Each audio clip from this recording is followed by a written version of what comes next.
Praise the Lord. വേഗം വരുന്നവനായ നമ്മുടെ കർത്താവായ യേശുക്രിസ്തുവിൻ്റെ നാമത്തിൽ എൻ്റെ സ്നേഹവന്ദനങ്ങളെ ഞാൻ അറിയിക്കുന്നു. ജോഷുവയുടെ പുസ്തകം 3-ാം അധ്യായം 4-ാം വാക്യം. എന്നാൽ നിങ്ങൾക്കും അതിനുമിടയിൽ 2000 മുഴം അകലമുണ്ടായിരിക്കണം, അതിനോട് അടുക്കരുത്. അങ്ങനെ നിങ്ങൾ പോകേണ്ടുന്ന വഴി അറിയും. ഈ വഴിക്ക് നിങ്ങൾ മുമ്പ് പോയിട്ടില്ലല്ലോ. ഹല്ലേലൂയ. ഈ വഴിക്ക് നിങ്ങൾ മുമ്പ് പോയിട്ടില്ല. നിങ്ങൾ പോയിട്ടില്ലാത്ത വഴിയിലൂടെ നിങ്ങളെ നടത്തുന്നവനത്രേ നമ്മുടെ കർത്താവ്. ഹല്ലേലൂയ. നമ്മുടെ കർത്താവ് വഴി നടത്തുന്ന ദൈവം. ഇന്ന് പകൽക്കാലവും ഹല്ലേലൂയ നിങ്ങളുടെ എല്ലാ വഴികളെയും നന്നായിട്ട് അറിയുന്ന ദൈവം, നിങ്ങൾ പോകേണ്ടുന്ന സ്ഥലത്ത് നിങ്ങളെ എത്തിക്കുന്ന ദൈവം, അതത്രേ നമ്മുടെ ദൈവം. ഇസ്രായേൽ മക്കളെ വിളിച്ചു വേർതിരിച്ചിട്ട് അവരെത്തേണ്ടുന്ന നല്ല ദേശത്തേക്ക് അവരറിയാത്ത ആ വഴിയിലൂടെ അവരെ നടത്തി. അവർക്ക് വേണ്ടി ഒരുക്കിയിരിക്കുന്ന നന്മയിലേക്ക് ദൈവം അവരെ നടത്തി. നമ്മുടെ കർത്താവ് വഴി നടത്തുമ്പോൾ ഹല്ലേലൂയ അവൻ എത്തേണ്ടുന്ന സ്ഥലത്ത് അവൻ അവരെ എത്തിക്കും. തിരുവചനത്തിൽ സങ്കീർത്തനത്തിൽ നാം ഇങ്ങനെ വായിക്കുന്നു, ഹല്ലേലൂയ അവർ ആഗ്രഹിച്ച തുറമുഖത്ത് അവൻ അവരെ എത്തിച്ചു. ഹല്ലേലൂയ അവൻ ആഗ്രഹിച്ച തുറമുഖത്ത് അവരെത്തേണ്ടുന്ന ആ സ്ഥലത്ത് ദൈവം അവരെ എത്തിച്ചു. വഴിയിൽ വെച്ച് തള്ളിക്കളയുന്നവനല്ല കർത്താവ്, അവൻ വഴി നടത്തുന്ന ദൈവമത്രേ. എന്നാൽ എത്തേണ്ടുന്ന സ്ഥലത്ത് നാം എത്തണമെങ്കിൽ കർത്താവ് പറയുന്ന ചില നിബന്ധനകൾ ഹല്ലേലൂയ ജോഷുവയോട് ദൈവം പറയുന്നു. ഒന്ന്, നിങ്ങൾ പെട്ടകത്തിൻ്റെ പിന്നാലെ പോകുക. നിങ്ങൾ പെട്ടകം കാണുമ്പോൾ, പെട്ടകം ചുമക്കുന്ന പുരോഹിതന്മാരെ കാണുമ്പോൾ അതിൻ്റെ പിന്നാലെ നിങ്ങൾ പോകണം. ഹല്ലേലൂയ. നിങ്ങളുടെ മുമ്പിൽ എപ്പോഴും പെട്ടകമുണ്ടായിരിക്കണം. പ്രിയരെ, ഇന്ന് പകൽക്കാലവും ഉയർത്തെഴുന്നേറ്റ ക്രിസ്തുവാകുന്ന പെട്ടകം നമ്മുടെ മുമ്പേ പോകട്ടെ. നല്ല ഇടയൻ ആടുകളുടെ മുമ്പേ നടക്കുന്നത് പോലെ നമ്മുടെ കർത്താവ് നമ്മുടെ മുമ്പിലുണ്ട്. അവൻ കാണിക്കുന്ന വഴിയിലൂടെ നമുക്ക് മുന്നേറാം. നമുക്ക് സ്വന്തമായി ചെയ്യാൻ കഴിയത്തില്ല.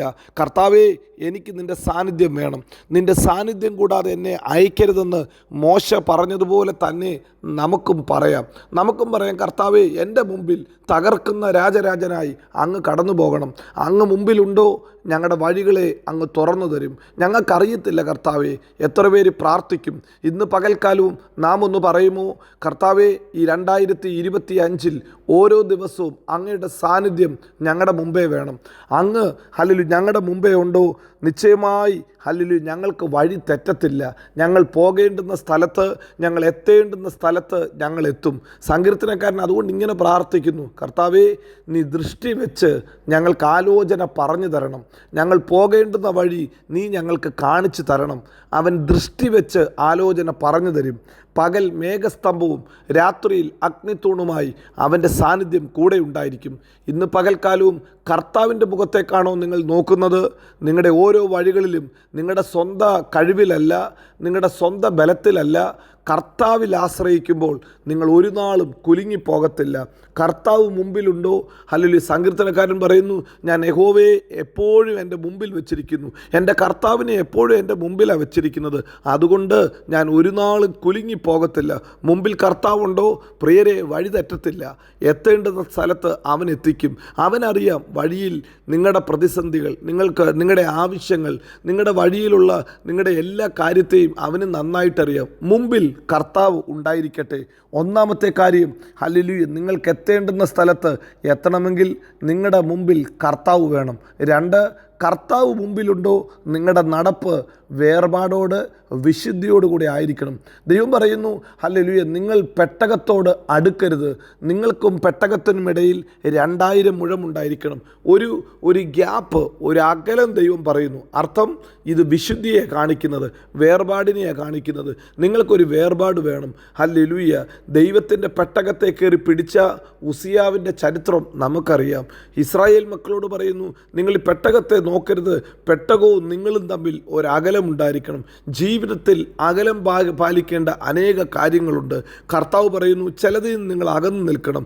ദുഷ്ടൻ്റെ ആലോചനയോട് അകന്നിരിക്കണം. ഹല്ലേലൂയ. ചിലതിനകത്തൊന്നും വേർപാട് നിങ്ങൾ ആചരിക്കണം. നിങ്ങൾ സാധാരണ ജനമല്ല, നിങ്ങൾ വിശുദ്ധരായ ജനമത്രേ.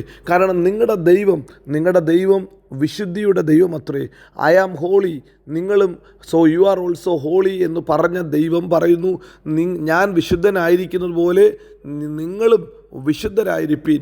കർത്താവിൻ്റെ നാമത്തിൽ നമ്മെ തന്നെ ശുദ്ധീകരിച്ച് നമ്മെ തന്നെ കഴുകി നാം അവൻ്റെ പിന്നാലെ പോകണം. ശുദ്ധീകരണം കൂടാതെ ദൈവത്തെ കാണാൻ പറ്റത്തില്ല. ശുദ്ധീകരണം കൂടാതെ ദൈവത്തെ പ്രസാദിപ്പിക്കാനും അടുത്തു ചെല്ലാനും പറ്റത്തില്ല. പ്രിയരെ, ഇന്ന് പകൽക്കാലം വിശുദ്ധിയോടുകൂടെ നാം നടക്കുമോ? നിശ്ചയമായി അതിശയം, അത്ഭുതം നമ്മുടെ മുമ്പിലുണ്ട്. നമ്മുടെ ദൈവം വിശുദ്ധനായ ദൈവമത്രേ. അതുകൊണ്ട് നമുക്ക് നടക്കേണ്ടത് വേർപാടോടെ വിശുദ്ധിയോടുകൂടെ വേണം. മൂന്നാമതായി, ദൈവത്തിൻ്റെ വചനം നാം എല്ലാ കാലത്തും കേട്ട് അനുസരിക്കണം. വചനം നമ്മുടെ കാലിന് ദീപവും നമ്മുടെ പാതയ്ക്ക് പ്രകാശവും അത്രേ. ദൈവത്തിൻ്റെ വചനം നാം ഇടത്തോട്ടോ വലത്തോട്ടോ തിരിയുമ്പോൾ ഇതാകുന്നു വഴി എന്ന് പറയുന്നത് അത്രേ കർത്താവിൻ്റെ വാക്കുകൾ.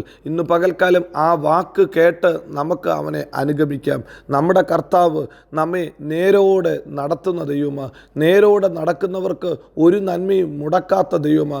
അങ്ങനെയെങ്കിൽ നേരോടെ, വിശുദ്ധിയോടെ, വേർപാടോടെ കർത്താവിൻ്റെ വചനം കേട്ട് നമുക്കവനെ അനുഗമിക്കാം.